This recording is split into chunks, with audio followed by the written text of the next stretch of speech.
आज मी तुमच्यासाठी काहीतरी एक वेगळा नाश्ता घेऊन आलो मित्रांनो. भरपूर लोकांना माहीत असेल, ज्यांना माहिती त्यांनी कमेंट करून सांगा या डिशला काय बोलतात. पण खायला काहीतरी वेगळं आणि मजेदार आणि चविष्ट लागतं हे नक्की. सुरुवातीला पॅनमध्ये थोडंसं टाकायचं तुपाला मेल्ट करून घ्यायचं आहे. इथे मी काजू आणि मनुके असं रोस्ट करून घेणार आहे. तुम्हाला जर वेगळे ड्रायफ्रुट्स ट्राय करायचे असतील तर खाऊ शकता, तुमच्यावरती आहे. मित्रांनो खायला एक नंबर लागतं. हे घीमधले ना आहे, मजा येते. मित्रांनो हे सगळं खाल्लं ना मस्त तब्येत एकदम हेल्दी होईल. पण ज्यांना वेट गेन करायचं आहे त्यांनी ट्राय करा.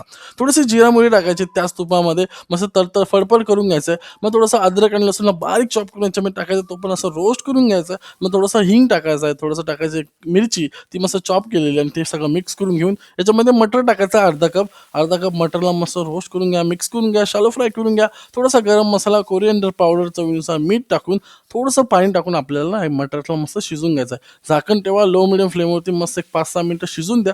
2-3 वेळा ट्राय करा थोडं-थोडं पाणी टाकून, जेणेकरून मॉइश्चर पण आतमध्ये राहिलं पाहिजे आणि मटर पण शिजलं पाहिजे. नंतर आपले जे पातळ पोहे असतात कांदा पोहेवाले, ते स्वच्छ धुवून घ्या, याच्यामध्ये ॲड करा आणि मिक्स करून घ्या. मिक्स करून असताना आपल्याला थोडंसं मीठ टाकायचं, थोडंसं टाकायचं इथे दूध.